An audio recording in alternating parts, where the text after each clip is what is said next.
Hi guys, so I'm going to tell you how Meesho has scammed me and I'm making this video to aware you guys ताकि आप लोगों के साथ ऐसा ना हो. So I ordered 2 pair of jeans. One was in blue color and another one was in white color. 3 से 4 दिन बाद मुझे डिलीवरी हो गई थी. When I opened the package, I was shocked क्योंकि मैंने बिल्कुल भी एक्सपेक्ट नहीं किया था कि ऐसा होगा. जब मैंने पैकेज को ओपन किया उसके अंदर एक घटिया सी वाइट कलर की और पिंक कलर की साड़ी निकलती है और उसके ऊपर ब्लड स्टेन्स लगे होते हैं. मैं यहाँ पर ना सप्लायर का बाकायदा नाम लेना चाहूँगी. उसका सप्लायर का नाम था एथनिक विला. मतलब आप ऐसा क्यों करते हो? और ऐसा नहीं है, मैंने रेटिंग्स वगैरह चेक नहीं की थी. मैंने रेटिंग्स चेक की थी, उसे 4 स्टार रेटिंग्स दे रखी थी एंड वहाँ पर काफ़ी सारे रिव्यूज़ थे, पिक्चर्स डाली हुई थी, इमेजेस डाली हुई थी. तो मैंने सोचा चलो ठीक है, कोई बात नहीं, जेन्युइन होगा. मैंने मंगवाया. वाइट कलर की साड़ी निकलती है, वाइट और पिंक कलर की, और उसके ऊपर ब्लड स्टेन्स है. ऑल्सो उस पर कुछ नॉट वगैरह भी बंधे हुए हैं. मुझे तो पता नहीं क्या जादू मंतर टाइप का लग रहा था बिकॉज मैंने उसे टच भी नहीं किया. उसे सेलोफेन्स में से मैंने बाहर भी नहीं निकाला, उसके अंदर ही रहने दिया और मैंने उसे अपने घर के बाहर शू रैक में रख दिया बिकॉज वो मुझे बहुत ही गंदी वाइब दे रहा था. तो इसके बाद ऑब्वियसली मैं रिटर्न डालने वाली थी, तो मैंने रिटर्न डाल दिया और मैंने कम्प्लीटली रॉन्ग प्रोडक्ट, जो उनका सबसे लास्ट में ऑप्शन आता है, उसी पर रिटर्न डाला. और उसके बाद फिर डिलीवरी बॉय आ जाता है नेक्स्ट डे, क्योंकि ऑब्वियसली मुझे कम्प्लीटली रॉन्ग प्रोडक्ट मिला है, मैं उसी के लिए रिटर्न डालूंगी. नेक्स्ट डे डिलीवरी बॉय आता है और वो मेरे को कहता है कि नहीं, आपका प्रोडक्ट मैं नहीं लेके जा सकता बिकॉज ये QC में फेल हो रहा है. क्योंकि उनको उनके मोबाइल पर दूसरी पिक्चर्स दिख रही थी, लाइक वो उनको जीन्स की पिक्चर्स दिख रही थी.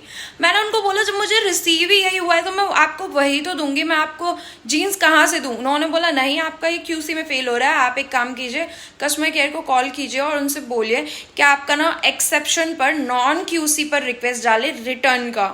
ठीक है, मैं समझ गई. मैंने वही चीज़ की, मैंने कस्टमर केयर पर कॉल किया और मैंने उनको बोला मेरा नॉन QC पर रिटर्न डालो. आप बिलीव नहीं करोगे, मेरी 1-1 घंटे 20-20 मिनट आधा घंटा बात हुई है. मैंने इतने बार कॉल किया और इतने अलग अलग एग्जीक्यूटिव से बात करी. मैंने उनको बोला अपने सीनियर से बात करा दो, आप मुझे कोई मेल एड्रेस दे दो, कुछ भी. लेकिन उन्होंने मुझे साफ मना कर दिया कि आपका प्रोडक्ट आपको सही रिसीव हुआ है और हम आपका रिटर्न इनिशिएट नहीं कर सकते. आपको जीन्स रिसीव हुए हैं, हमें पता है, हमारे रिकॉर्ड्स कहते हैं कि आपको सही प्रोडक्ट रिसीव हुआ है. मैंने कहा आपको कैसे पता? आपने मेरे घर में कैमरा लगवाया हुआ है, आपको कैसे पता कि मेरे को सही प्रोडक्ट रिसीव हुआ है? वो बोलते हैं हमारे रिकॉर्ड्स हैं. उनके कहीं रिकॉर्ड्स होंगे, कहीं रिटर्न रिकॉर्ड्स होंगे, उनको ऐसा लगता है कि मेरे को सही प्रोडक्ट रिसीव हुआ है. उन्होंने ना मुझे किसी सीनियर से बात कराई, ना किसी और का नंबर दिया, ना कोई मेल दिया जहां पर मैं अपनी कंप्लेन कर सकूं. मैंने खुद से ही help@meesho.com ऐसे मेल निकाला. मैंने YouTube, इंस्टा, हर जगह वीडियोस देखी.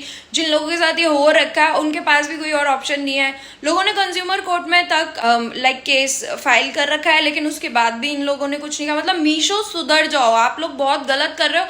और ये चीज बहुत गलत है कि आप अपने सप्लायर को बचा रहे हो, आपको कस्टमर झूठा लग रहा है. मतलब उनके पास कोई और ऑप्शन था ही नहीं, मैं वो चीज लेके बैठ जाऊं जो मैंने ऑर्डर की भी नहीं है. और बात यहाँ पर सिर्फ 1300 रुपए की नहीं है, बात यहाँ पर इस चीज की है कि जिस सप्लायर ने ये चीज की है वो फिर से किसी न किसी के साथ ऐसा करेगा, क्योंकि उसे तो सबक नहीं मिला ना. वो 10 प्रोडक्ट सही भेजेगा और 2-3 प्रोडक्ट गलत भेजेगा और उसको फायदा है भाई, क्योंकि वो तो रिटर्न नहीं लगवा पाएगा ना, तो उसको फायदा है. और मीशो पे ऐसा नहीं है, मीशो पे काफी सारे ऐसे लोग शॉपिंग करते हैं जो लोग बिलो मिडिल क्लास फैमिली से या एवरेज मिडिल क्लास फैमिली से बिलोंग करते हैं. उन लोगों के लिए अगर यार वो 200, 300, 400 तक का भी सामान मंगाते हैं, उनके लिए वो भी बहुत होता है. उन लोगों के लिए अगर आप उनके साथ 1-2 बार भी ऐसा कर दोगे, उनको कितना बुरा लगेगा. लास्ट में मेरी एक कंप्लेन एक एग्जीक्यूटिव ने सुनी थी और उसने मुझे बोला था कि वो एक्सेप्शन पे मेरे प्रोडक्ट का रिटर्न डाल रहा है और जिस पे नॉन QC रिटर्न होगा. उसके बाद मेरे पोर्टल पे लाइक मैंने जब मीशो ओपन किया उसके ऊपर भी नॉन QC पर रिटर्न था, एक्सेप्शन केस. उसके बाद भी जब डिलीवरी बॉय आया ना, उसके खुद के पोर्टल पे कहीं भी एक्सेप्शन नहीं आ रहा था और वो तभी भी नहीं लेके गया क्योंकि उनके पोर्टल पे कुछ डिफरेंट आ रहा था और मेरे पोर्टल पे कुछ डिफरेंट आ रहा था. Amazon, फ्लिपकार्ट इन सबसे बहुत बेस्ट है. आपको थोड़े से प्राइसर चीजें मिलती हैं लेकिन इनसे तो बहुत ठीक है. आपको बस यही चीज बोलना चाहूंगी कि जब आप मीशो से कोई सामान मंगवाते हैं तो प्लीज केयरफुल रहिए, क्योंकि आपके साथ भी ऐसा हो सकता है जो चीज मेरे साथ हुई है.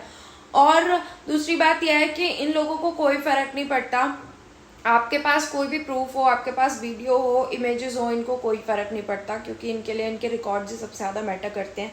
इन लोगों ने मेरे से पूछा भी नहीं कि क्या मैंने वीडियो बनाई थी या मेरे पास पिक्चर्स हैं या नहीं है। इन लोगों को कोई फ़र्क भी नहीं पड़ता, इन्होंने मेरे से पूछा भी नहीं, क्योंकि ये उसे वैल्यू ही नहीं देंगे अगर मेरे पास होती भी तो। हाँ, लेकिन मैं वीडियो बनाना भूल गई थी, क्योंकि मेरे साथ ऐसा कभी हुआ नहीं है, तो मैंने वीडियो नहीं बनाई थी। इससे पहले मेरे साथ कभी नहीं हुआ ऐसा। हाँ, प्रोडक्ट कई बारी डिफेक्टिव निकलते थे, डैमेज निकलते थे, और कई बारी साइज़ प्रॉब्लम होता था, लेकिन प्रोडक्ट इजीली रिटर्न हो जाते थे। तो मैंने यही चीज़ सोची थी कि कोई बात नहीं, अगर कुछ गलत होता है तो रिटर्न तो हो जाता है। लेकिन मुझे ये नहीं पता था कि इस बार जब कम्प्लीटली रॉन्ग प्रोडक्ट आएगा तो इस तरीके का होगा। So this has been the worst experience of mine till the date with Meesho. I am exhausted right now. Their services are pathetic and I am not going to shop from Meesho anymore.